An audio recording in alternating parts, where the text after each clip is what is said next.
কলকাতা শহরে একটা বড় কোম্পানিতে চাকরি করে। অভিষেক আর নিশা কাজের সূত্রে তাদের আলাপ, তারপর প্রেম। দীর্ঘ 5টা বছর তারা তারা একসাথে কাজ করছে। এই 5টা বছরে তারা একবারও দূরে বেড়াতে যায়, সেই জন্য দুদিনের ছুটি নিয়ে পাড়ি জমায় শহর কলকাতার বাইরে একটি প্রত্যন্ত গ্রামে।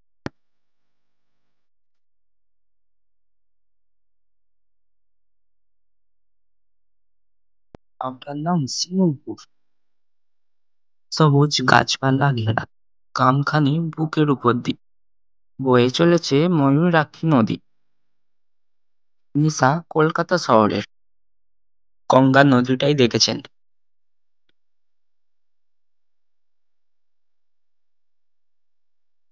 গাম্ভ নদী এতটাই সুন্দর হয় তা সে আজ প্রথমবার দেখল। সারাটা বিকেল তারা দারুণ মজায় কাটালো।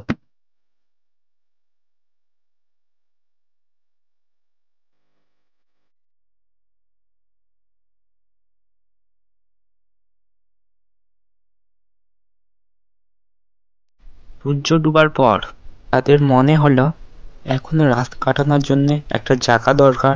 তারা গাড়ি চালিয়ে কাছাকাছি কোনো হোটেলের খোঁজ করতে থাকলো।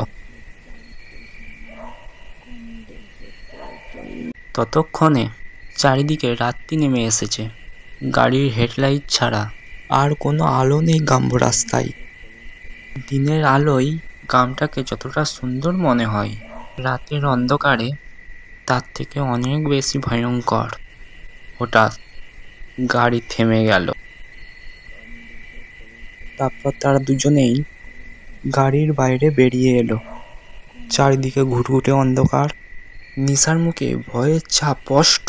এমন সময় হঠাৎ কোথা থেকে একটা বিকট দর্শন লোক তাদের সামনে এসে জিজ্ঞেস করলো, কি হয়েছে বাবু?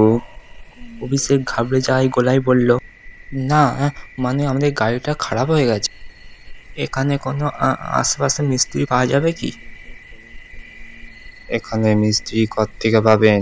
আরো ঘন্টা খানেক পদে গেলে শিমুলপুর বাজার, সেখানেই আছে মেকানিক মিস্ত্রি। তোমরা যাবে কোথায়?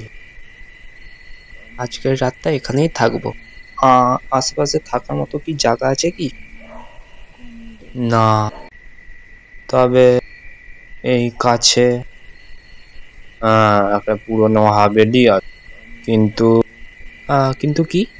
এখানে যাওয়াটা তোমাদের জন্য নিরাপদ নয়। কেন কেন? সে অনেক বড় কাহিনী। ওই হাতালিতে যেও না তোমরা। তাছাড়া তো কোনো উপায় নেই। বেশ, তবে যাও, কিন্তু একটা কথা মনে রেখো, দুজন আলাদা আলাদা না থেকে যদি একসাথে থাকো তাহলেই চরম বিপদে পড়বে। যদি বাঁচতে চাও ওই হাভেলিতে, তাহলে দুজন আলাদা আলাদা থাকবে।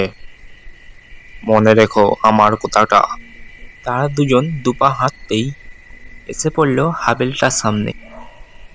দেখে তো খুব পুরনো মনে হয় না, মনে হয় পরিত্যক্ত হয়েছে, খুব বেশি হয়নি।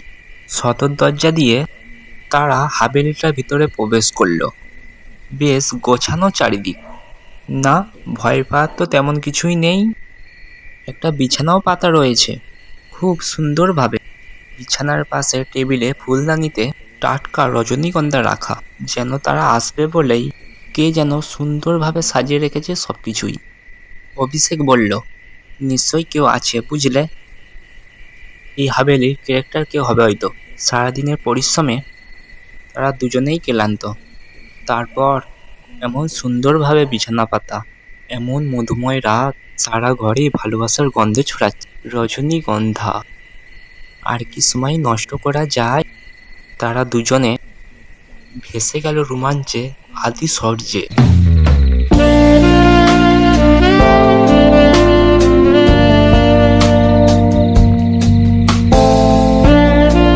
হঠাৎ তারা দুজনে বিদ্যুতের ঝটকায় দূরে সরে গেল। একই অন্যের থেকে সারাটা ঘর জড়িয়ে জড়িয়ে থাকার ঠান্ডা বাতাস।